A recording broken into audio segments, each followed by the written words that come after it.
Okay, this is going to be a preview of Double or Nothing, AEW pay-per-view coming up on Sunday.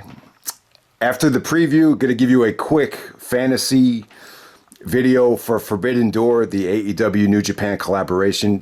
People have asked me what I would like to see for the show, so I'll just give you kind of like a unrealistic card of what I would love to see for the Forbidden Door pay-per-view. And then on top of that, I'll just give you some of the matches that I thought were must-see, that were worth checking out from the spring of 2022 for AEW. But yeah, let's get right down to it.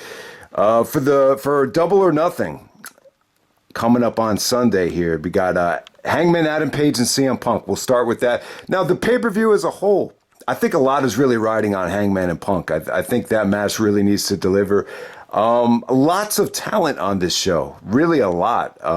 Maybe a little bit too much talent, you could argue. So I really think the pay-per-view will be great. I just think it's a little bit of a task if you were to expect this to live up to the last three pay-per-views in terms of quality, because I don't think you have that depth with those attractive one-on-one matches. But I still think the pay-per-view will be great. I think the main event is gonna, be everything I think a lot of people were expecting Edge and AJ Styles to be at WrestleMania. Well, with Hangman and Punk, they're still both baby faces, so I like the face versus face dynamic of the feud. Those tend to really deliver without the shenanigans and all that stuff. So yeah, the build up here, I think a lot of people were expecting, especially like last summer, like when Punk came into the company, I thought they envisioned that Punk and Hangman would be more of like a straight edge feud. You remember when Punk took on Raven? He got on Raven about the drugs and the alcohol addictions. The same thing with Jeff Hardy in 2009 in the WWE about the suspensions and all that stuff. So yeah, kind of surprising. Punk really didn't touch on any of the drinking stuff with Hangman. That really is Hangman's gimmick, but they didn't really go too much in. I mean, they didn't go into it at all. So that was a little bit surprising. But at the same time, I think the tension and the build here, it was good. It was good. They were able to create tension and a lot of animosity without them really going into anything too controversial. And so I thought the mic work with Hangman and Punk was pretty much exceptional. So yeah, the match should definitely be something memorable. I really think Punk will deliver in this situation. In terms of it being predictable, though, it's a little bit predictable. It really is. You definitely get those vibes of Kurt Angle with TNA. It was around this time when Angle, maybe 7 or 8 months in, won the TNA title as a babyface and then transitioned to a heel as soon as he won the title. I think the same thing will eventually happen with Punk. Some people have speculated this will be the summer of Punk 3.0 or the third summer of Punk. And yeah, maybe that's just too good to pass up. So I think Hangman winning, it will be the more unpredictable way to go. I think the only way I could see Hangman winning is if this Bischoff thing takes on a life of its own with, Bischoff getting on Punk about the ratings and, not delivering up to expectations after he put himself ahead of some of the NWO and a lot of other guys from WCW past. But yeah, I think Hangman and Punk definitely needs to be the match of the night, though. I think if Punk and Hangman doesn't deliver, the pay-per-view might fall a little bit flat. So I think a lot more is riding on this main event than some of the other main events, that Hangman's had in the past. But yeah, give Hangman credit. It's probably going to come to an end here. Some people have compared his reign to Jericho's Undisputed Championship reign, which I think is a compliment. I think, that's more of a compliment than a negative in my opinion. But, I get why some people are saying that because, he's, there's so much star power in AEW right now that the Hangman's kind of been a little bit overshadowed. So I think that's why a lot of people are using the Jericho analogy. But yeah, looking forward to the main event. Also on the show, you get Thunder Rosa defending the women's championship against Serena Deeb. Serena's been great. She cut a great promo with Tony Schiavone. Went in depth about her history with the WWE and how she was forced to put breast implants inside of her just to appease dirty old men like Vince McMahon, and really said that she wants to win the women's championship to really because if she's not champion, that the women's division is not going to get the respect that it deserves. So yeah, really good tension between Thunder and Serena. I think this is a nice change of direction for the women. It's a nice move away from Dr. Britt Baker wrestling in the championship matches. I was a little bit surprised that they went with Thunder Rosa, but at the same time, I think this is where it's going to pay dividends on a pay-per-view. I think you get a better, technical and pure wrestling match with the women for the championship. Also, you get the Jurassic Express, Jungle Boy and Luchasaurus with Christian Cage. Look out for Christian here, man. I'll tell you. Taking on Team Taz of Ricky Starks and Powerhouse Hobbs. And they'll be taking on Keith Lee and Swerve Strickland. Another three-way tag match for the AEW Tag Team Championships. So yeah, you're getting another three-way for the tag titles. I think it's the right way to go, though. I think if you eliminated one of the teams, it would look a little bit bland. So this way, it's a good way for all these, all this talent to get on the show, and a lot is on the line here, and a lot of these guys finally get a chance to shine, especially a guy like Swerve. He's never been on a AEW pay-per-view yet. So, yeah, the match should be really good. I would expect Jurassic Express to lose the belts here. I think Keith Lee and Swerve, I think they make a nice little tag team. I think that would be a good look if they win the belts here. And I could definitely see Christian, maybe not this match, but they've definitely planted the seeds for Christian and Jungle Boy to split up. Christian was actually talking down to Jungle Boy, saying, "You sound like a loser."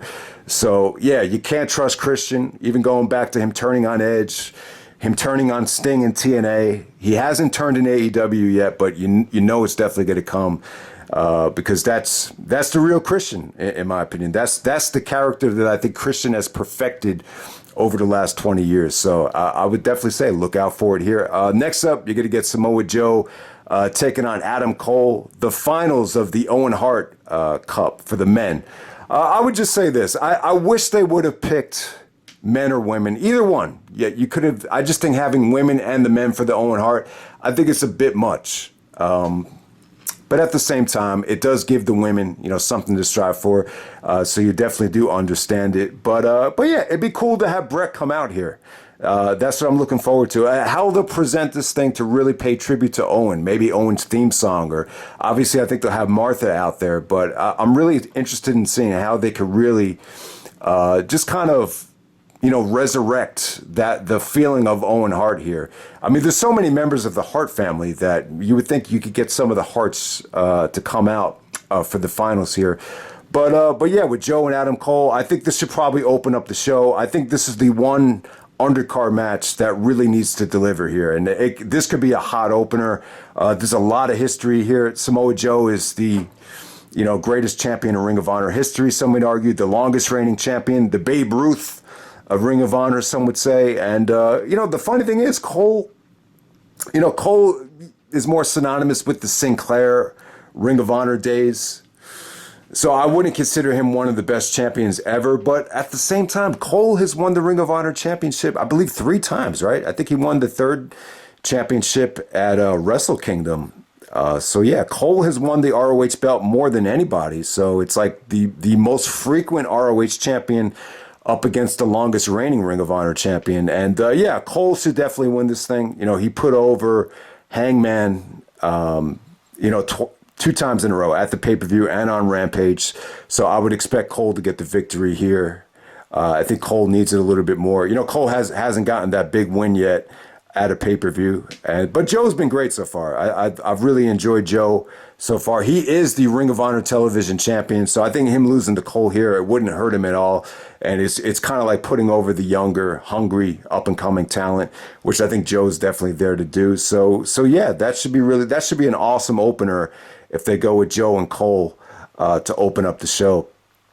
And awesome finals right there. Yeah, so I thought the men's finals was definitely really good. I thought the women's was hit or miss. I thought a lot of it was kind of dry for the most part. So you get Dr. Britt Baker coming off of that kind of an ugly finish with Toni Storm. So she beats Toni Storm. Ruby Soho and Chris Statlander have not advanced yet. They'll actually be having the match live, I believe, on Rampage tonight. So that's not set in stone yet. So, yeah, either way, it's going to be either a rematch of All Out or a rematch of Was it Rampage or no, Grand Slam actually.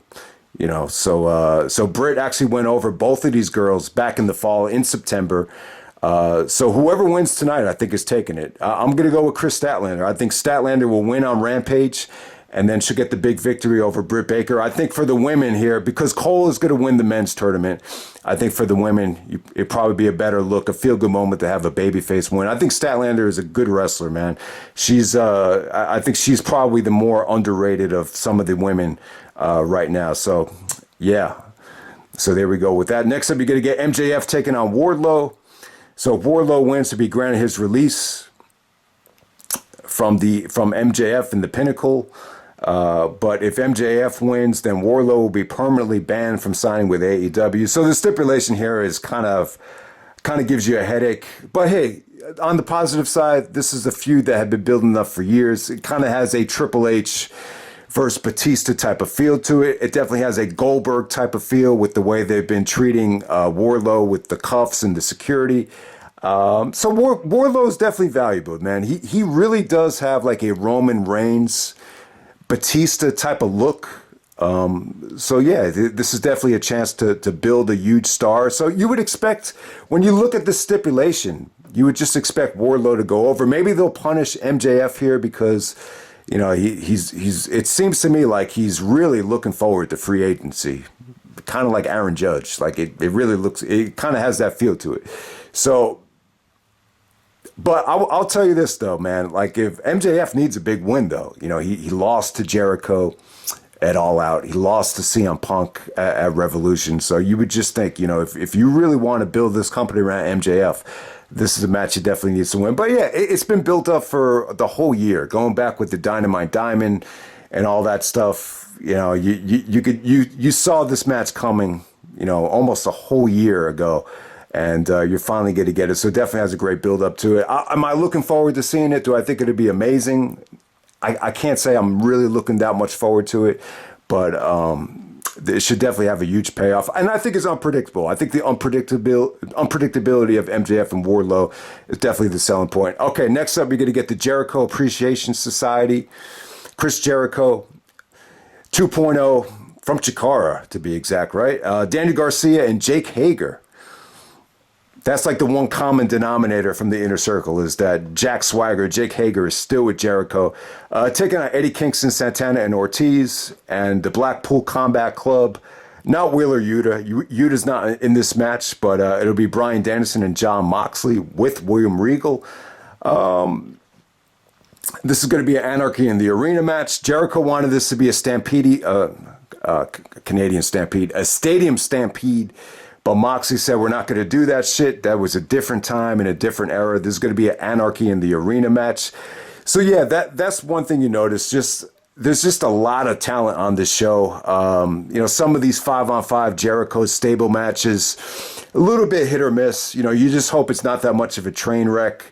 But at the same time, man, the promo that Jericho and Regal cut, that would be my pick for best promo of the spring from AEW. I really thought it was awesome, man. Jericho touched on real life issues with Regal's addiction, touched on Danielson being a nerd, it touched on Moxley's alcohol addiction, and it got really personal. And it basically ended with him saying, I'll piss in your cup again, going back to, Jericho pissing in Regal's tea, back when Regal was the commissioner. So I think, I didn't even realize Jericho and Regal were in the same company until they cut the promo. So yeah, there's definitely a lot of tension here with Jericho's been throwing fireballs in people's faces. He's calling himself the Wizard now, which I don't really care for, but it just shows you that Jericho is he's trying to progress and morph into a different realm. Like he's always trying to evolve, Jericho. So give him credit. I don't know how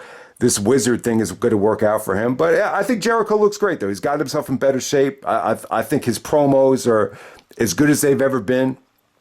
they've definitely teased a lot of Eddie Kingston and Bryan Danielson tension in the stables, and Danielson's selling an injury right now, so we'll see how that comes into play. But you would love to see a lot of guys in this match in more one-on-one matches, or obviously this isn't the way I think a lot of people were envisioning a guy like Bryan Danielson to be at Double or Nothing, but it is what it is right here. So you finally get to see maybe Danielson and Jericho go at it, and should be interesting to see if this stable here, because it's two different stables trying to coexist. So it should be interesting to see if guys like Eddie Kingston can coexist with Moxley and Danielson. So it should be a lot of fun right here. Plus, at the same time, you got Santana and Ortiz going up against their former mentor, Chris Jericho, too. So that makes it very appealing. You just hope it's not a mess, but there's definitely a lot of elements there. And Danny Garcia as well. That this is the sports. It's almost like a sports entertainment versus wrestlers. So Garcia had that monumental performance at Bola as a independent professional wrestler where he puts over the indies, and now he's a sports entertainer. So it's kind of funny how that dynamic changed with Garcia. So the match should be really interesting. I'm just going to assume that a lot of people are a little bit disappointed that this is how Bryan Danielson's being booked at the biggest pay-per-view of the year, arguably. So I'll leave it at that. Next up, you're going to get the Hardys taking on the Young Bucks, which should be an awesome match right here. This is a hell of a matchup. I didn't get to see their match at Supercard of Honor 5 years ago. So if you missed that match, you'll get to see it here. Obviously, it's the Hardys not in their prime, but it should still be a lot of fun to see. Jeff has been pretty good so far in AEW. I think his matches have delivered. The history and the similarities between the Bucks and the Hardys are endless right here, and it's almost like the meeting of two different generations. Obviously, the Bucks were tremendously inspired by the Hardys, just in terms of the way they wrestle and the way they look. So, yeah, I'm looking forward to it. I think that's a good booking decision to have the Hardys go up against the Bucks. It could be pretty awesome. I think the downside to it, though, is how much could you expect out of the Hardys in a 20-minute match? I believe their match at Supercard of Honor ended up being a no disqualification match where they used a lot of weapons. That's not going to be the case here, so it'll definitely feel like a different match. All right, next up, you're going to get the House of Black, featuring Malachi Black, Buddy Matthews, and Brody King, taking on Death Triangle, Pac, Penta, and Ray Phoenix. Awesome match right here. This was good booking here. This is a trios match where it feels cohesive. The teams make sense. You got guys here that have not had a chance to be on a pay-per-view yet. I don't think Malachi Black, one example, really, I guess he had the tag match with Cody, but Buddy Matthews getting a lot of heat at Bola. He's coming into this thing, trying to prove himself. This is a huge chance for Brody King. Brody King hasn't been on a pay-per-view since Final Battle. Haven't seen Pac in a while. Ray Phoenix's return from injury. You got a lot of talent here. This could be an awesome opener. This could be a really fun, amazing opener right there. So definitely looking forward to that. There's just so many guys here that you just haven't seen in a while that you would just expect a lot out of these guys right here. Okay, Jade Cargill's actually going to be taking on Anna Jay. This feels like it could be a squash match. Anna Jay made the save after Red Velvet lost. They tried to beat down Chris Statlander, and Anna Jay is going to get a rematch against Jade. It could end up being a squash, but at the same time, I think a lot of people are pulling for Anna Jay to make something out of this match. So yeah, you got 3 women's matches on a pay-per-view. That's a lot. So it should be really interesting to see how this pay-per-view comes off. So yeah, my prediction in terms of the quality, I still think it's going to be a great show. I just think it's a tough task to expect it to reach the 9.0 to 9.5, amazing level, but we'll definitely see what happens. So let's transition to the Forbidden Door pay-per-view. So I'm just going to give you some of the matches that I would love to see. This is going to be taking place on June 26th at the United Center. I believe it's actually sold out already. So Punk is going to be involved. So yeah, this is kind of an unrealistic card, but at the same time, I'm using guys that I saw wrestle at Wrestle Kingdom. And, a lot of these guys I haven't seen in a while. I was like a diehard New Japan fan in maybe 2011, 2012. When I stopped ordering from IVP videos, that's when I kind of got out of New Japan. But at the same time, it's well documented how great a lot of these wrestlers are. So I still have an idea of how good they are. But these are the matches I want to see. So first up, I'm going to go with Naomichi Marufuji versus Chris Jericho. I know Marufuji's more of a Noah guy, but he's done some work with New Japan over the last 10 years. This is a match I had on my top 20 dream matches card. Because Jericho, he borrowed a lot of Marufuji's moveset, when he took that break and came back to WWE. I would love to see Jericho and Marufuji. I believe Jericho actually adopted the code breaker from Marufuji along with the running clothesline. So you could definitely see the influence in Jericho from Marufuji over the years. Also, Kenta versus CM Punk. I think that's obvious. Kenta and Punk at this stage, they just missed each other in Ring of Honor. So after Punk left, that's when Kenta came in. Punk talked about how he popularized the go to sleep, but Kenta's the innovator of the go to sleep. So yeah, that's to make it easy right there. It's go to sleep versus go to sleep. And at the same time, Punk and Kenta never got to face each other. Punk has a tremendous amount of respect for Kenta. He's stated on commentary, even before Kenta came into Ring of Honor, about how much he wanted to work with him. So yeah, Kenta versus Punk, to me, it's a no-brainer. It's just when you look at Kenta right now, I just don't know how much he has left. I haven't seen him wrestle in a long-ass time. Last time I saw him wrestle was when he was Hideo Itami in NXT, and he could never stay healthy. So I don't know how good it could be, but, you just still love to see it. The other match I love to see is Okada and Omega. Now, this is a match that's been done plenty of times, and it's well documented how good those matches have been. They've been revolutionary. They've actually they shattered the earth. They shattered the star rating system. But I don't think you've ever seen it in the United States before. So if Omega is able to get back healthy, and like I said, this is unrealistic, but if somehow, some way Omega is able to get back and healthy, I'd love to see Okada and Omega in the United States. So we'll see if it happens there. Shingo. So if I were to put Shingo up against somebody that was fresh, I would say Samoa Joe. I just think, both these guys are big. They wrestle the strong style. So Shingo versus Samoa Joe is a fresh matchup featuring two legends that I don't think anyone ever really got to see go at it yet. Tomohiro Ishii and Adam Cole.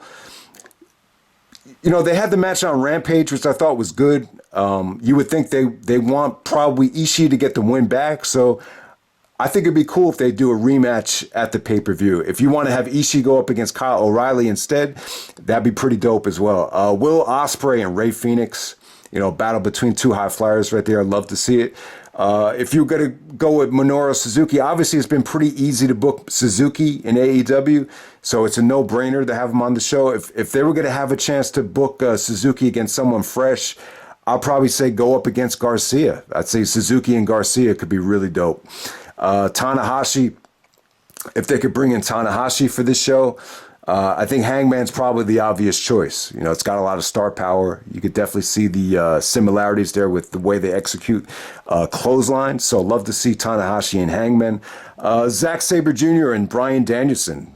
I think they've actually wrestled before, but I don't think they've ever gotten the platform or the exposure that they'll get here. So Zack Sabre Jr., Bryan Danielson, that's probably the match I'd be looking forward to more than anybody, any other match. So that's my Forbidden Door fantasy booking. I'm sure, you know what? You never know what to expect with these New Japan shows. You just don't. When they came to the East Coast with Jersey All Pro in 2011, it was a little bit underwhelming. I think the Ring of Honor stuff was pretty hit or miss. I mean, it was pretty good for the most part. But then they had other shows where they just felt like, house show quality events. So you just never know. But hopefully they can make this. If Tony Khan's going to have a lot of power here, I'm sure they're going to make it, quite memorable. Plus, there's other guys I just haven't seen in such a long time. Guys like Goto, Shibata, Takahashi, Nato. a guy like Taiji Ishimori. It should be interesting to see how they book the Young Bucks on this show as well. So that's Forbidden Door. There's no matches announced right now, but I think a lot of people really looking forward to that show. That could be more of the one-on-one dream match show as opposed to Double or Nothing, where Double or Nothing's pretty much a show that's a little bit more storyline based than I think Forbidden Door is going to end up being. So yeah, and I'll end the video with this. So in terms of the AEW match quality in the spring of 2022, I'm just going to give you some of the matches that I thought are really worth checking out. I tried to cut this down and only matches that I thought were must see here, but it's tough to remember everything. I've only seen everything one time. But without a doubt, Young Bucks and FTR, I thought that was probably the match of the spring. They had set that up at Supercard of Honor with the Young Bucks coming out and jumping FTR. This, you got to see a different dynamic here with Young Bucks playing heels, FTR playing baby faces. To me, I thought that was the best match of the spring. So that took place on Dynamite on April 6th. Punk had a lot of these matches that kicked off Dynamite. He had matches against, John Silver. Man, he wrestled so many different guys. But the one match that really stood out from Punk was actually Dax Hardwood. So if you were to check out one CM Punk match from the spring of 2022, check out the match with Dax on March 23rd to open up Dynamite. John Moxley versus Wheeler Yuta. So they had Yuta face Danielson and Moxley before he officially joined the Blackpool Combat stable.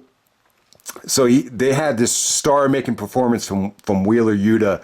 And when he took on Moxley, it got bloody as hell. The fans got behind Yuta. It was really something to see. So check out Moxley and Wheeler Yuta from Rampage on April 8th. Minoru Suzuki and Samoa Joe. So Suzuki drops the Ring of Honor Television Championship to Joe on April 13th from Dynamite. I thought the match was good. From what I remembered, it definitely had like a Joe versus Kobashi feel. Joe got the victory with a muscle buster. Nothing mind-blowing, but to me, I thought it was better than expected. You could have saved this for Forbidden Door. Maybe you could do a rematch of Forbidden Door. Definitely would not argue with that. So that was on April 13th from Dynamite. Joe wins the Ring of Honor Television Championship. And that's another thing, like especially with Ring of Honor right now, it definitely feels like there's a lot of championships out there. Mick Foley was really critical of that during the invasion. But, as of right now, I don't think it's that much of an issue. You could always, rectify that down the road. Also, Adam Page and Adam Cole. This is another great match. This would probably be the second best match of the month or the spring. So you got Hangman Page defending the belt against Adam Cole in a Texas death match from the live Rampage from April 15th. I thought the match was really cool, man. Cole actually did the super kick counter after Page went for the moonsault. I thought that was breathtaking. The dead eye through the table was breathtaking.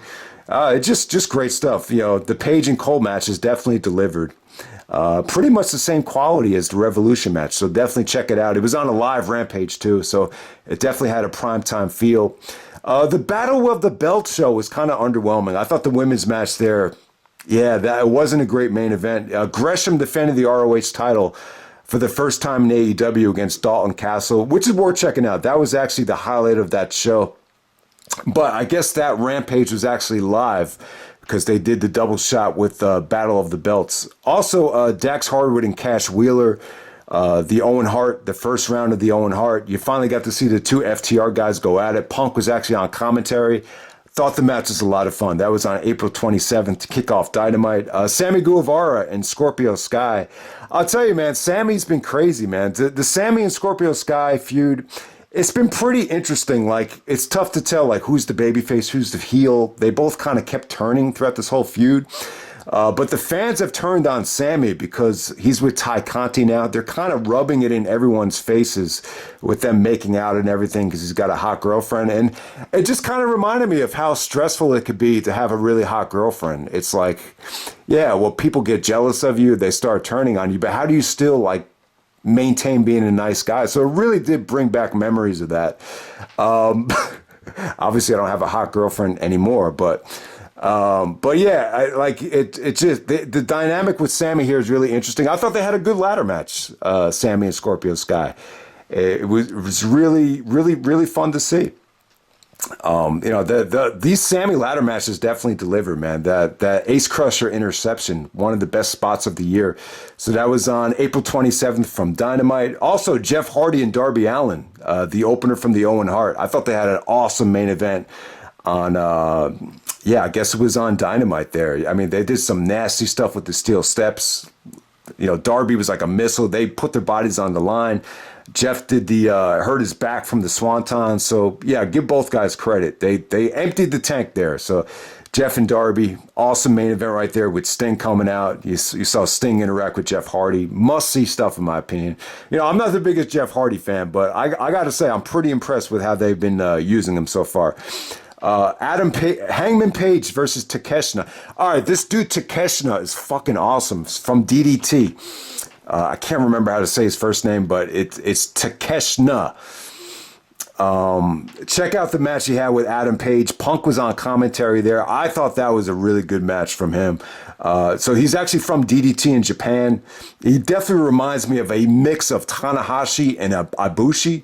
I didn't have Ibushi on the Forbidden Door dream card because I heard that Ibushi might be retiring, if I'm not mistaken. But this dude Takeshita is awesome, though. He had a good match with Jay Lethal, too. But I would definitely say if you're going to check out one match from Takeshita, check out the Adam Page match, without a doubt. That was from May 18th on Dynamite. Adam Cole and Dax Hardwood, I thought they had a really good Owen Hart tournament match. That was on May 11th. And probably the best match of the Owen Hart tournament. I'm going to say it was Ray Phoenix and Kyle O'Reilly. From May 18th. Nice return to form from Ray Phoenix. Beautiful transitions. The O'Reilly pulled off right here. The transition into the triangle choke from Ray Phoenix was mind-blowing. Really good stuff. I thought without a doubt that was the best match of the Owen Hart tournament. The Hurricane out of nowhere came off great. So they took chances. They had some really creative transitions. So don't sleep on it, man. Ray Phoenix, Kyle O'Reilly. Awesome stuff right there. So yeah, pretty good month of pretty good spring of television for AEW in terms of match quality. The Dr. Britt Baker title loss, that was technically in the winter. It was on St. Patrick's Day, the steel cage match where Thunder Rosa won the belt. I mean, yeah, that was pretty good stuff. It was 1 year to that day that they had the awesome St. Patrick's Day death match or whatever it was. And they had another great match right there in the steel cage. So if you haven't seen that, definitely check it out. But I don't have it on the list here because it technically that wasn't the spring, it was the winter. But in terms of the ratings though, like I was saying, guys, I watched all this stuff on demand. A lot of the commercials when you watch it on demand is like painkillers, medication commercials. I mean, some of those commercials, the HIV medication. You remember that one dude? He's like, my HIV medication is one thing that makes up, and they got the guy going on like races, and he's getting awards, and he's going out to dinner, and then you see him at work. He does all these different things. So you see all these bizarre like antidepressant commercials. So I don't know. I don't know if I'm hurting AEW by not watching it live on television. Does that hurt the ratings? I don't know. But like I was saying, man, you can't measure the success of a company just by television ratings because there's just so many ways you can watch it. But hey, man, I want to support AEW as much as possible. So I did. I'm sure watching it on demand helps a little bit.